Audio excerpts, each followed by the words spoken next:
Salut à tous. Aujourd'hui, une vidéo importante, un message important que je veux faire passer, qui me semble être le plus important finalement des messages que j'ai à vous faire passer. Toujours suite à la découverte du fonctionnement du système, de la société, etc. Par tout un tas de déductions, avec l'échange avec beaucoup de frérots et de sœurettes, j'ai compris certaines choses que je vais essayer de vous expliciter aujourd'hui. Alors ces choses, c'est quoi? C'est que finalement, le système n'est pas quelque chose d'extérieur, mais qu'il nous colle à la peau, et qu'on a été implanté depuis tout petit, d'accord? Donc ça, je vais essayer de te montrer comment. Et ensuite, on va regarder son inverse, son opposé, puisqu'en fait, dans les conclusions que j'ai pu tirer, on voit que le système nous dirige toujours dans une certaine direction. Et quand j'ai compris qu'il y avait une direction principale, alors j'ai regardé l'opposé, puisque le monde est polarisé. Alors j'ai regardé l'opposé et c'est dessiné à quelque chose d'assez incroyable. Évidemment, je n'avais pas la prétention de l'avoir découvert. Effectivement, une fois que j'ai bien assimilé cette compréhension, j'ai regardé s'il y avait des auteurs qui s'étaient penchés dessus, et effectivement, je n'invente rien, je ne fais que redécouvrir, ou en tout cas d'assimiler des choses qu'on n'aurait pas dû oublier. Alors, le système nous a programmés, d'accord? Il nous a implantés. Comment il le fait? Tout simplement en programmant les autres, et surtout par l'image, par la télé, la publicité, et les êtres humains programmés. Okay, c'est-à-dire les parents, l'école et la société de manière générale. Ils nous ont programmés d'une certaine façon, d'accord? Ils ont établi des critères, on va voir ça comme ça, ils ont établi des critères qui ont formé une sorte de raison, d'accord? Une sorte de cadre, aujourd'hui nous n'avons plus la capacité, nous n'arrivons plus à regarder les faits sous l'angle d'autres critères. On va parler donc de la raison, je vais la définir rapidement. La raison, donc vous savez que dans 1789, l'article 1er, on vous dit que les êtres humains sont doués de conscience et de raison. Et c'est bien quelque chose que nous avons en commun, et qui est typique et particulier à l'esprit humain, c'est-à-dire que dans tout le règne du vivant, nous avons tous un état de conscience différent, mais nous sommes, nous, les êtres humains, les seuls à être doués de raison. Donc la raison, c'est quoi? La raison, c'est une façon de regarder les faits sans préjugés, sans présomption, sans aucun préjugé. Et bien sûr, on définit des critères afin de diriger cette raison. Donc le système, lui, il a établi des critères pour lui donner une raison. Sa raison, une raison, on va dire, particulière. Et alors, comment ça se passe?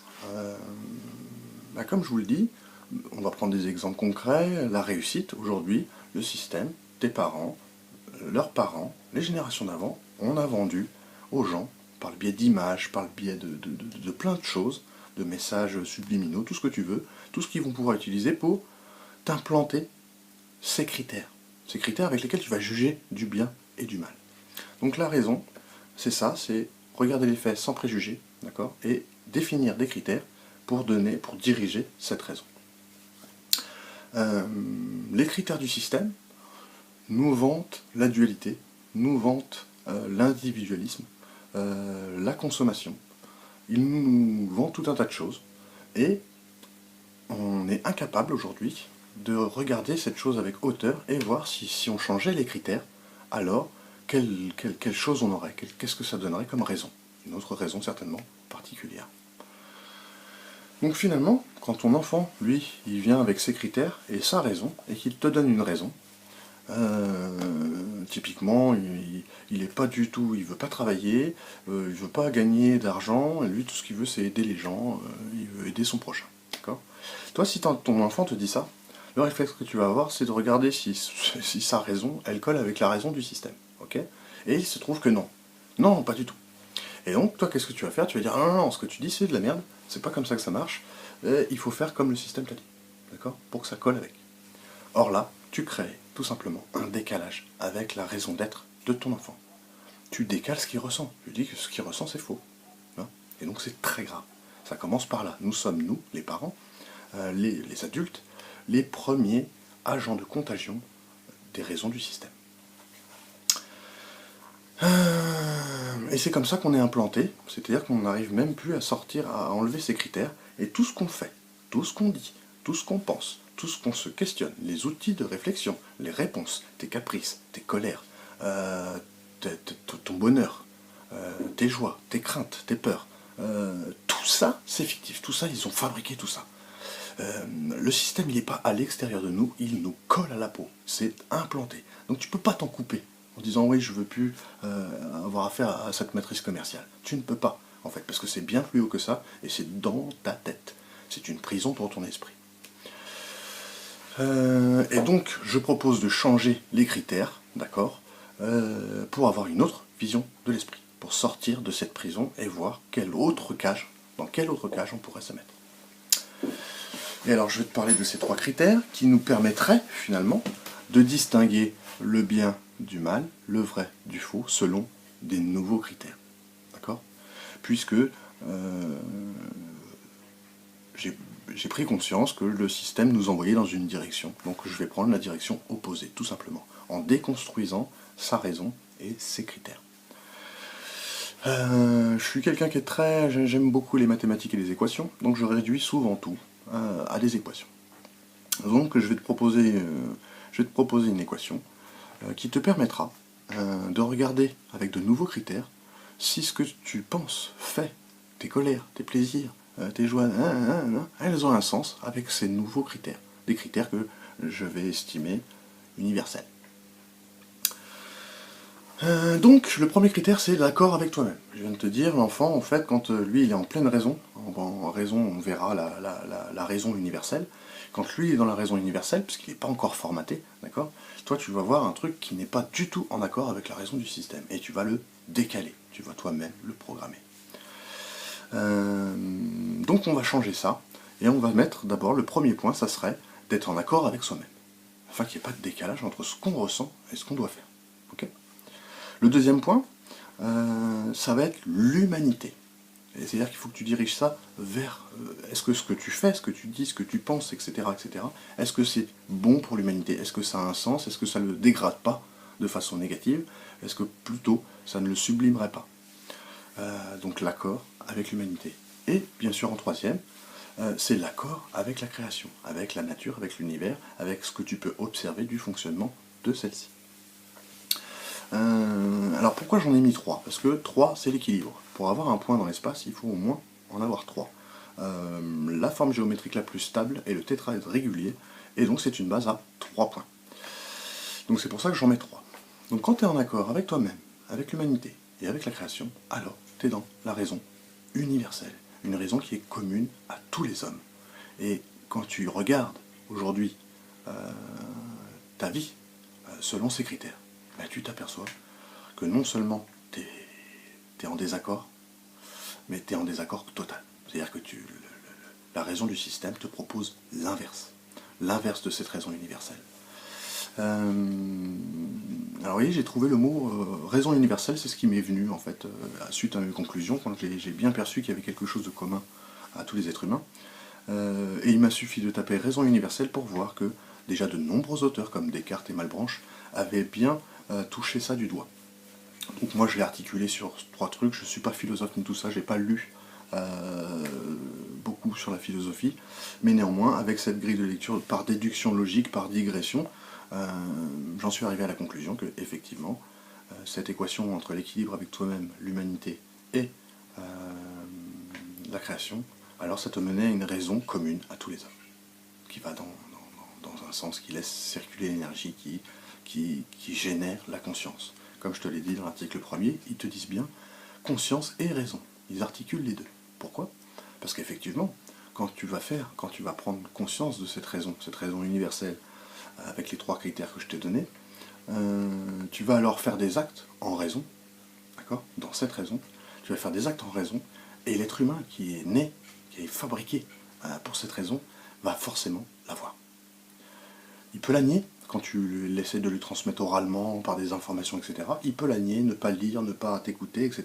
Or, le fait, l'acte, est beaucoup plus difficile à nier, même si nous sommes tellement englués par les critères du système que nous arrivons quand même à le nier un peu. Donc regarde bien. Si tu regardes tout ça, la réussite par exemple, si on applique ça à la réussite, est-ce que c'est en accord avec toi-même? Alors, parfois il y en a qui ont de la chance, qui réussissent à avoir beaucoup d'argent, donc la réussite personnelle, en faisant quelque chose qui a du sens pour eux. D'accord? Or, dès que tu vas rajouter, est-ce que ça a du sens dans la création? Ben, si tu respectes la création, si tu la dégrades pas et que tu la sublimes, alors tu es en accord avec toi-même et la création. Or, tu ne peux pas être en accord avec cette création si au milieu tu ne mets pas l'humanité, le désintéressement. Et ça c'est essentiel, puisque du coup, ça change toute la grille de lecture du système. C'est totalement l'inverse. Et donc c'est comme ça qu'on nous implante, et c'est comme ça qu'aujourd'hui tu vas pouvoir déconstruire toutes ces choses pour ne plus les transmettre aux enfants, pour ne plus les transmettre à l'entourage, pour ne plus en fait programmer les autres. Parce que nous sommes nous-mêmes programmés, sans nous en rendre compte. Donc je te propose de prendre le rôle de l'observateur, de regarder et de changer tes critères de raison pour voir si tu ne vois pas une autre réalité qui me semble être plus proche de la vérité puisqu'elle est en accord avec l'univers, en fait, tout simplement. J'espère que tu verras ce que j'essaie de te dire, puisque beaucoup de gens ont bien compris qu'ils étaient contrôlés, ont bien compris qu'on façonnait un peu leur consentement, etc. Mais on arrive encore à le voir de façon extérieure. Or, c'est implanté en nous. Et c'est ça qui est très important, parce que nous sommes, je le répète, nous sommes les premiers agents de contagion de cette raison du système, de ces images qui n'ont pas de sens, qui n'ont donc pas lieu d'être, qui n'ont pas de raison d'être. Et donc on ne devrait absolument pas porter ce fardeau qui n'est pas le nôtre, puisqu'il est en désaccord total avec l'humanité de manière générale. Voilà, j'espère que c'est clair. S'il y a des philosophes qui ont beaucoup bossé le sujet, je suis absolument open. Alors après, j'ai pas vraiment envie de débattre sur le fait qu'il y ait une raison universelle ou pas. À mon sens, déjà dans ma grille de lecture, on voit qu'il y a quelque chose, en tout cas, de plus vertueux, de plus élégant, tout en sachant que quand on a bien équilibré ces trois pieds, c'est-à-dire l'accord avec soi-même, l'accord avec l'humanité et l'accord avec la création, si tout ça est équilibré, vous avez un résultat qui est indéfini. D'accord? Vous ouvrez le champ des possibles. Or, dès que vous êtes en déséquilibre, vous allez créer, donc le champ des possibles, c'est quoi? C'est l'abondance. D'accord? Vous avez quelque chose d'indéfini, et ça serait l'abondance. Or, si vous êtes déséquilibré sur un des trois points, voire deux, voire parfois par trois, alors vous avez un résultat qui est défini, et donc qui est limité, plus ou moins. Ça aura un chiffre un peu plus ou moins grand. Mais ça sera donc limité, et donc on voit le profit, on voit la rareté, on voit tout ce qui est dessiné par le système, tout simplement. Alors décantez bien, enlevez vos briques de tout ce qu'on vous a transmis, enlevez ces briques, ce sac que vous portez sans arrêt, rendez-le, vous n'en avez plus besoin, ça va vous ralentir, et mettez de la raison dans vos réflexions, dans vos actes, dans vos paroles, afin que, tout doucement, on puisse réveiller cette raison universelle chez tous les êtres humains. Je vous embrasse, et à très bientôt.